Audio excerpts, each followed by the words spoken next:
जय श्री राधे कृष्ण। आप सभी का स्वागत है हमारे चैनल शुभ त्योहार मार्ग में।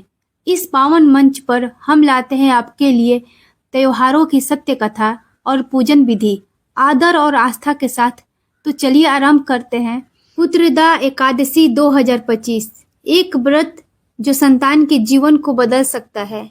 सावन की हर तिथि अपने आप में एक आशीर्वाद है, लेकिन जब बात आए पुत्रदा एकादशी की तो ये सिर्फ एक व्रत नहीं, माता पिता के मन की पुकार है।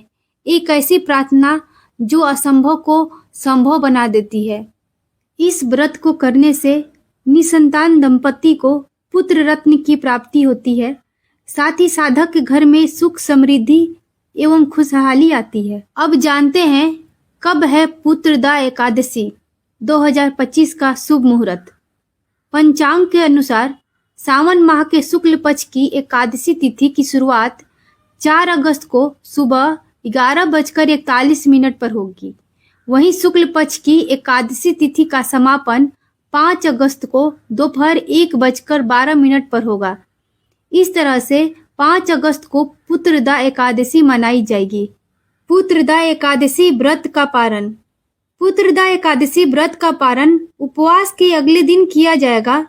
पारण के लिए 6 अगस्त को सुबह 5:45 से सुबह 8:26 तक शुभ समय है।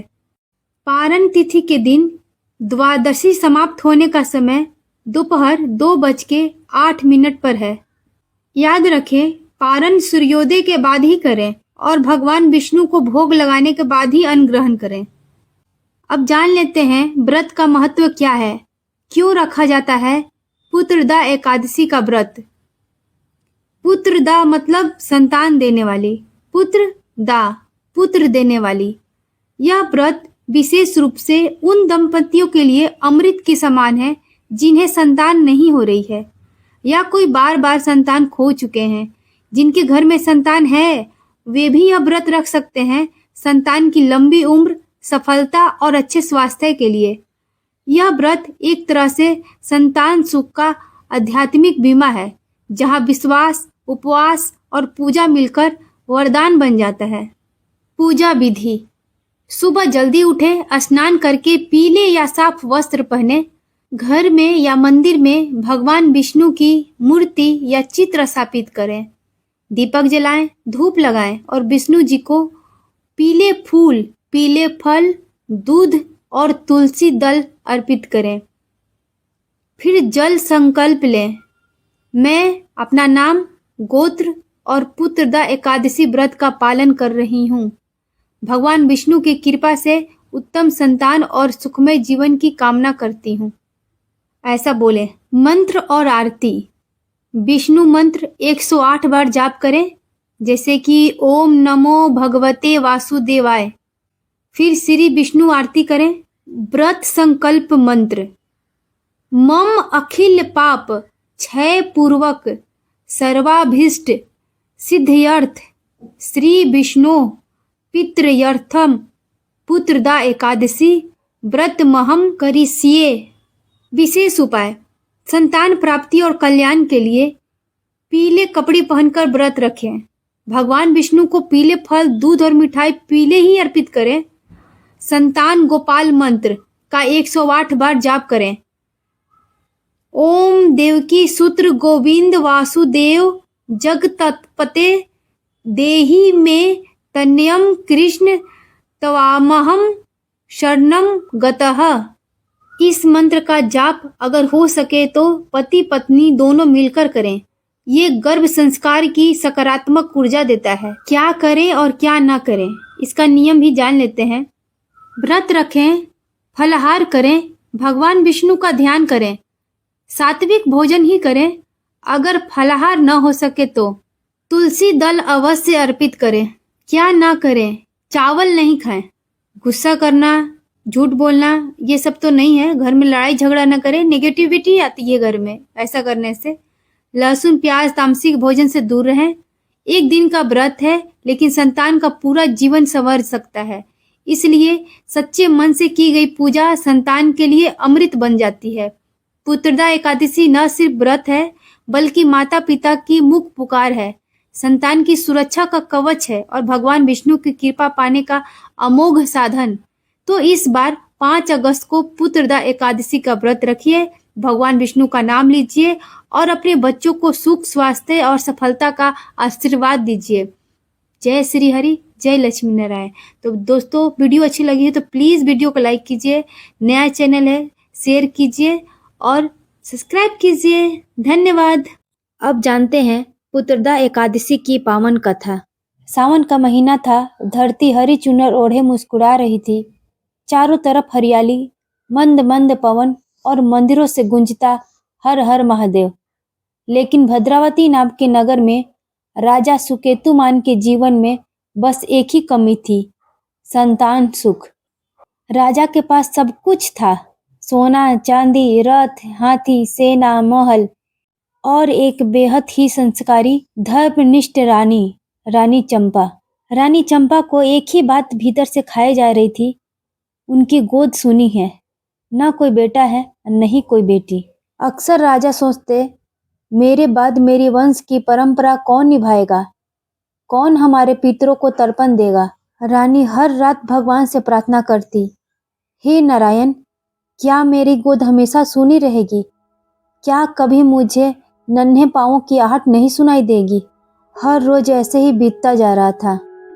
एक दिन राजा बहुत दुखी होकर बिना किसी को बताए अकेले ही जंगल की ओर निकल पड़े। न कोई रथ, न कोई सैनिक, बस अकेले, मौन और उदास। जंगल में भटकते भटकते कहीं भालू दिखाई देता, कहीं हिरन भागते हुए, कहीं दूर से सियार की हंसी और कहीं उल्लू की आवाज। थोड़ी ही देर में दोपहर हो गई। राजा को भूख प्यास भी लगने लगी थी। तभी उनकी नजर एक सुंदर सरोवर पर पड़ी।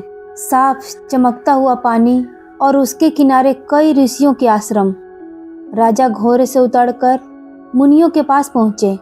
वो सभी वेदों का पाठ कर रहे थे और किसी विशेष व्रत का अनुष्ठान भी। राजा ने हाथ जोड़कर कहा, हे महामुनियों, मैं एक दुखी पुरुष हूँ। पिता बनने की लालसा में सूना जीवन जी रहा हूँ। कृपा करके बताइए, इस दुख से मुक्ति का कोई उपाय है क्या?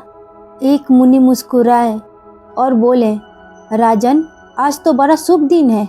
आज सावन महीने की शुक्ल पक्ष की एकादशी है, पुत्रदा एकादशी। ये व्रत खास तौर पर संतान की प्राप्ति के लिए ही किया जाता है। जो भी श्रद्धा से इस दिन व्रत करता है या इसकी कथा सुनता है, उसे उत्तम संतान का सुख मिलता है। राजा की आंखों में एक नई चमक आ गई। ऋषियों ने आगे आके कहा, आज आप व्रत कीजिए, भगवान विष्णु की पूजा कीजिए, दिन भर उपवास रखिए, रात में जागरण कीजिए, ओम नारायणाय नमः मंत्र का जाप करें और द्वादशी को व्रत का पारण करना ना भूलें।